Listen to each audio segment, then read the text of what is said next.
Welcome to the Natural Super Kids podcast, where you will discover practical strategies to inspire you to boost the health and nutrition of your kids. I'm Jessica Donovan, a qualified naturopath specialising in kids' health, and I want to make it as easy as possible for you to raise healthy and happy kids. Let's get into it.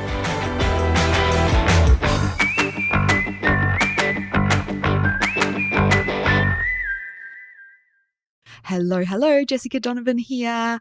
Welcome back to the Natural Super Kids podcast, or welcome if it's your first time listening.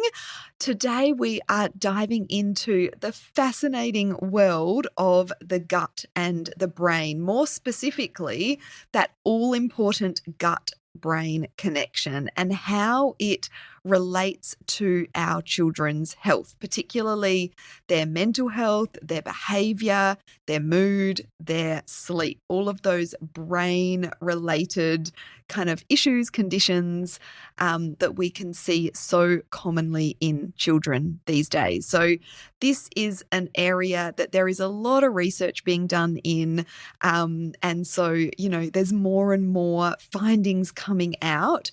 It's something I've talked about on the podcast various times before, the gut-brain connection in relation to children's behaviour, anxiety, things like ADHD, but I really wanted to dedicate a podcast episode to talking about this gut-brain connection from that sort of bird's eye view generally, and we'll dive into some specifics as well. So today we're going to be talking about, I'm going to be helping you understand as best I can what this gut-brain connection is, what it means for our children's health and well-being, and what are some of the things that we can do to improve and enhance the health of this kind of gut-brain connection and the gut health and brain health of our children in general as well. So, unfortunately, the prevalence of mental health disorders, behavioural conditions in kids is at an all-time high. Things like anxiety, depression, ADHD, and so many more. And at the same time, we have, huge changes in the composition and function of the gut microbiome. Is this a coincidence that both of these are sort of changing and increasing at the same time? No, there is definitely a link between the all-important gut health of our children and the all-important brain health of our children. We could argue that these are two of the most important areas of our children's health and adults' health for that matter. And what we know, what's really interesting, is that gastrointestinal and mood disorders co-occur at remarkably high rates. So if someone has a mood disorder, they are very likely to also have a gastrointestinal sort of disorder or symptom as well. So there are some, really interesting connections there. But when it comes to the gut-brain connection, I'm sure we've all sort of felt this connection before. When we've been angry or sad or emotional, we might also feel sick. When we're nervous, we might get butterflies or need to go and do a nervous poo, as I call it, or have those loose bowel movements. Our emotions have a direct impact on our gut. So this is one way to kind of, think about that gut-brain connection. But the relationship goes both ways, and the communication between the gut and the brain goes both ways as well. So research has found that the microbes within our gut can talk or communicate to the brain.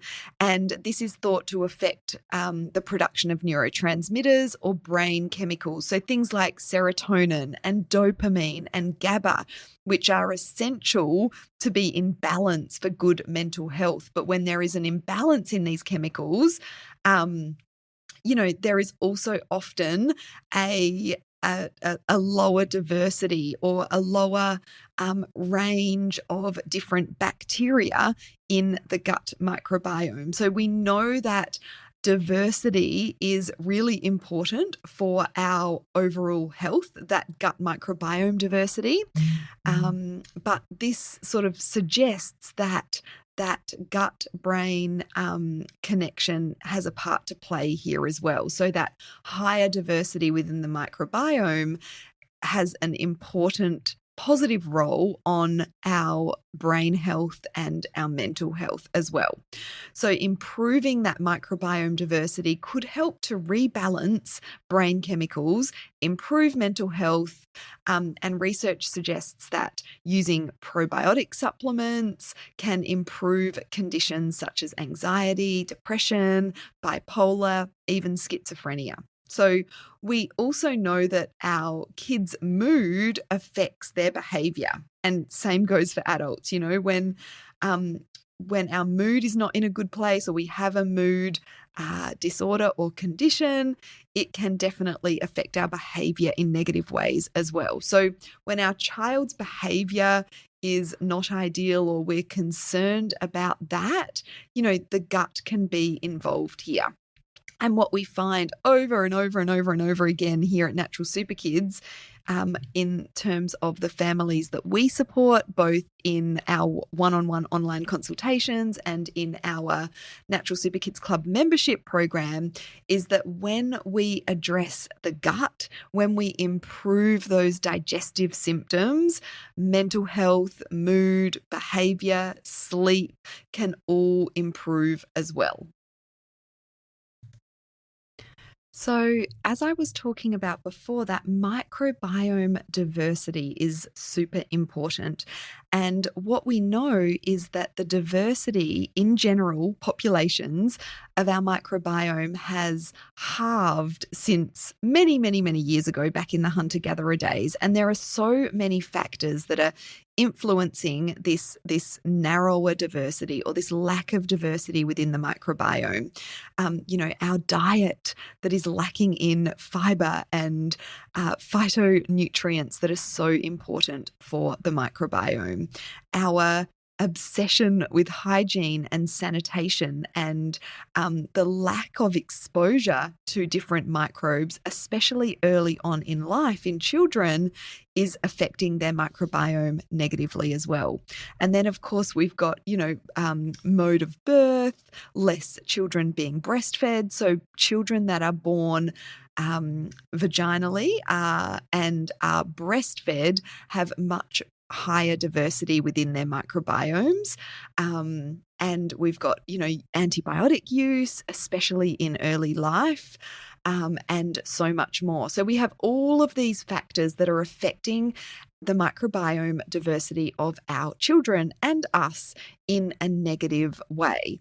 And this is leading to, a decline in so many ways in mental health, and an increase in behavioral challenges, sleep issues, and so much more. And of course, mood issues, behavioral challenges, sleep issues, they're complex. It's not just about the gut and the microbiome, but it is a really important factor that is often not talked about, when things like antidepressants are prescribed, or other medications to treat these conditions. But if we can, prioritize the gut and that microbiome diversity, we can see huge improvements in our children's behavior, their mood, their sleep, their cognitive function, their learning, their concentration, and so much more. So let's just break this down a little bit into some of these specifics. So the microbiome, we know, influences mood. So the gut microbiome, composed of trillions of microorganisms, and the more diverse, the better. We want that diversity, lots of different strains of healthy bacteria in the microbiome. And the microbiome does affect the production of those important mood neurotransmitters. And studies indicate that there is a link between the composition of the gut microbiome and mood disorders in adults. And then we've got, behavior and cognitive function. So there's evidence suggesting that the gut microbiome influences cognitive function and behavior through the production of certain metabolites. And animal studies have shown that alterations in the gut microbiome can impact behavior, can impact the stress response, and can also impact social interactions in animals. So that's really interesting as well. And then we've got sleep, that all-important sleep that I know so many kids, particularly young kids, struggle with, but older kids as well. There can be sleep issues seen commonly in teenagers as well as young kids. So the gut microbiome can influence sleep patterns and that circadian rhythm through the production of metabolites that can affect that sleep-wake cycle. And, we know that sleep disturbances and gut disturbances kind of go hand in hand. So more research definitely needs to be done in this area. But if we go back to those neurotransmitters, melatonin, the key neurotransmitter that influences our circadian rhythm and that sleep-wake cycle is affected by the state of the gut, that production of melatonin and how much is produced. So we definitely want to be thinking about the gut when we are seeing, sleep challenges and issues in children. Now, when it comes to our Western diet and lifestyle, us naturopaths often talk about inflammation, and there are so many things that we are doing, ways that we're living, foods that we're eating that are promoting more inflammation in the body. And inflammation is not a good thing. Of course, short-term inflammation is a natural sort of body's response to trauma or illness. So I'm not talking about that kind of inflammation, but I'm talking about more chronic inflammation. And chronic inflammation does affect hugely the gut and the brain. And I want to talk a bit about what is known as neuroinflammation, which is inflammation of the brain and spinal cord. And this is something, that we don't want to promote because neuroinflammation is linked to changes in neurotransmitters, as we've been talking about, these neurotransmitters that are involved in regulating mood, behavior, such as serotonin, dopamine, and glutamate. And neuroinflammation is also associated with those older kind of chronic diseases, Alzheimer's disease, Parkinson's disease, multiple sclerosis, dementia, depression, and ADHD, anxiety are also linked with this neuroinflammation as well. So we want to reduce neuroinflammation in our kids, and there are certainly neuroinflammation is something that builds up over time. We know that Parkinson's disease, as an example, doesn't just present one day when someone's in their 60s or 70s or 80s. It's been, there's been lots of course, there's genetic factors, but there's lots of dietary and lifestyle and environmental factors that, over time are leading to these chronic brain conditions. And the good news here is that as parents, we can be encouraging our children and our families to have healthier brain habits that reduce that inflammation, that neuroinflammation specifically. So when we're talking about neuroinflammation, the main dietary factors are our diet, our Western diet in general, that's high in sugar and refined carbohydrates. These things are known to increase neuroinflammation. Some food additives increase neuroinflammation. Omega-6 fatty acids found in processed vegetable and seed oils that are found in almost everything on the supermarket shelves increase this neuroinflammation. Chronic stress, lack of sleep, a sedentary lifestyle, too much screen time, and certain environmental toxins can also lead to this inflammation of the brain. So we can start to form healthier habits because our daily habits influence our neuroinflammation levels. So we can make those choices to reduce neuroinflammation by eating more of that Mediterranean style diet, getting plenty of physical activity, keeping our brains active by learning new things, reducing that screen time, getting plenty of sleep. It's the basic foundational things that can make a really big difference to this neuroinflammation. And that really links into the gut-brain connection, because these same things that are causing neuroinflammation can also lead to gut inflammation and, have negative effects on that gut-brain connection. So it's, I know a lot of this information can sometimes be confronting, but, there are definitely simple things that we can do to start to reduce neuroinflammation and gut inflammation.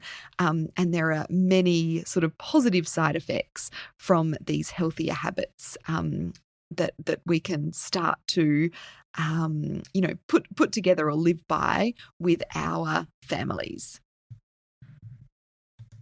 So a key takeaway here is anything that we can do to support and improve our kids' brain health and or gut health is going to benefit both the gut and the brain, because they are in constant communication with each other. And, the reassuring thing is that many of the tools that we have in our naturopathic tool belts really, can support both the gut health and brain health and that overall gut-brain connection. So we don't have to be thinking of them as, separately and two different things that we need to work on. For example, eating more foods that are high in omega-3 or taking supplements that contain omega-3 fatty acids support both brain health and support gut health and the gut microbiome. So now I want to sort of talk through some of my personal favorite tools as a naturopath that we can use to support both the brain and the gut. And, a lot of these have got, some really good research behind them, which I want to share some information on as well. So first of all, the probiotics. Now, there are so many different ways that we can improve the health of our children's microbiome. Diet, eating more fermented foods, playing outside or spending more time outside are all things that I've talked about, quite extensively on the podcast. But what I want to talk about specifically here is that there are certain strains of probiotics that are sometimes now being called psychobiotics that are known to have a positive influence, not just on that all-important gut microbiome, but on that gut-brain connection as well. So look, as I've talked about before, certain, strains of bacteria are good for certain actions that we are wanting to improve in our kids' health. So not all probiotics are good for, all sorts of things that we're trying to do in our kids, whether it be boosting their immunity or improving their mood. So a couple of my favorite probiotics for this particular use, for that gut-brain connection, Lactobacillus helvectus is one of them. There's some good research showing that is that particular probiotic really helps with that all-important gut-brain connection. And Bifidobacterium longum as well. These are often found together in supplements. Another really good one is Lactobacillus plantarum, which really works on reducing that inflammation in the gut, and has some promising studies to show that it has benefits on that that gut-brain connection as well.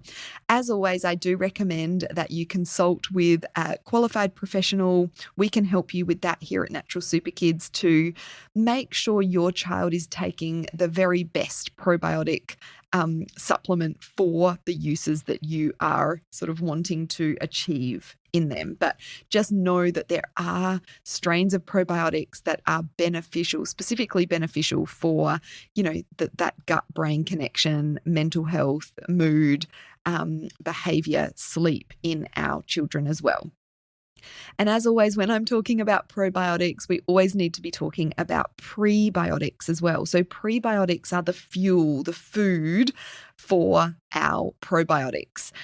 So just as, if not more important than probiotics. And when we're getting, prebiotic fibers into our kids, either through supplement forms or food sources, what's happening is that when probiotics and prebiotics come together, they produce a really important substance, both for the gut and the brain, which are short-chain fatty acids. So short-chain fatty acids, they nourish the gut lining. There's so many benefits that they do within the gut, but they also support that all-important gut-brain connection. So getting more prebiotics either through supplements like partially hydrolyzed guar gum or green banana starch you can easily add to smoothies is really important, or through dietary sources, onion, garlic, oats, rye, cooked and cooled, potatoes and pasta and rice are all really good sources of prebiotic fibers. So don't forget the prebiotics as well as the probiotics.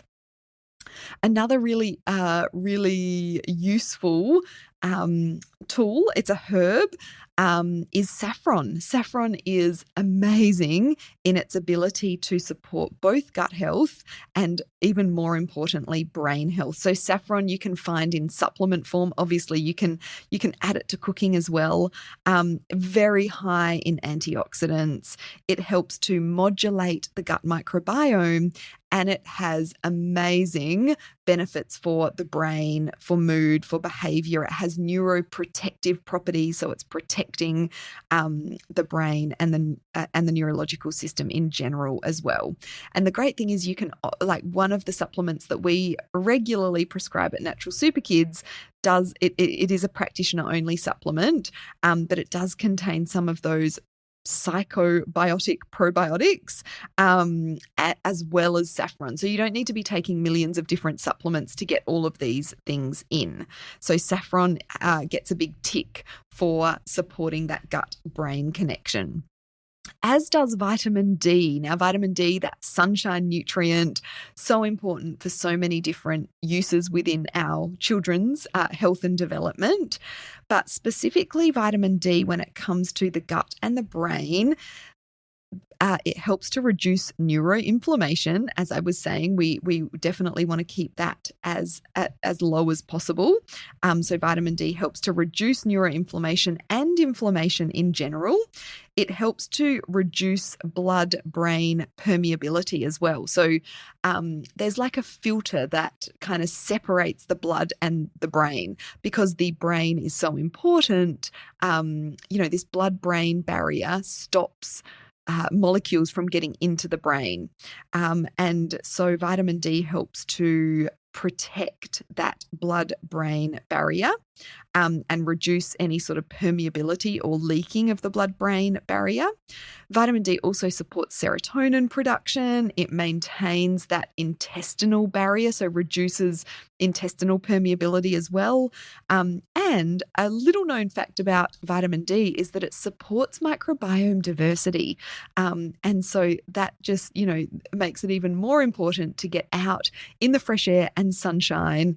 There's that delicate balance between sun safety and adequate vitamin D levels, but so many people are deficient in vitamin D. So most of us do need more safe sun exposure, or need to take some vitamin D supplementation. So keeping an eye on vitamin D levels, easy to test in a blood test, really important. I personally get my vitamin D levels checked, every 12 to 18 months. And lastly, we have L-theanine. So L-theanine is an amino acid that is found in tea leaves, and particularly in higher concentrations in green tea and also white tea. So a key reason to drink more of green teas and white teas. L-theanine has a lovely relaxing effect on the brain.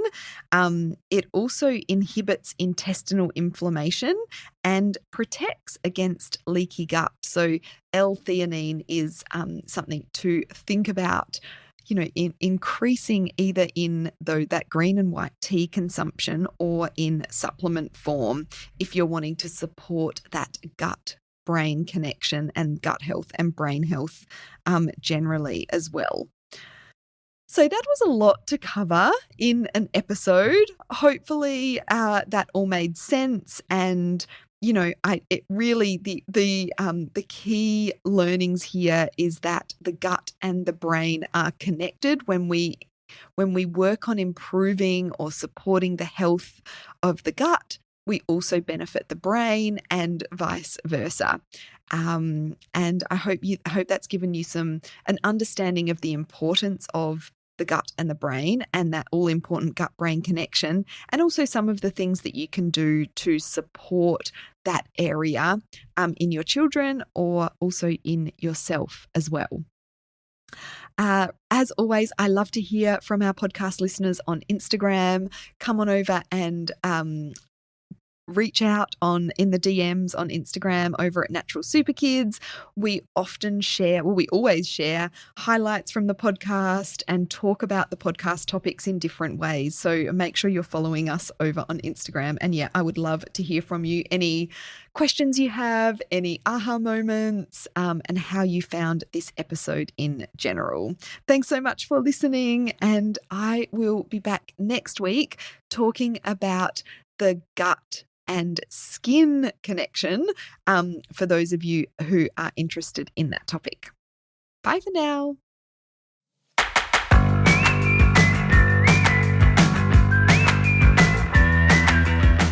Thank you so much for joining me on the podcast today. Head on over to our website, naturalsuperkids.com, for the show notes for this episode, as well as a whole heap of inspiration to help you raise healthy and happy kids. I'll see you next week.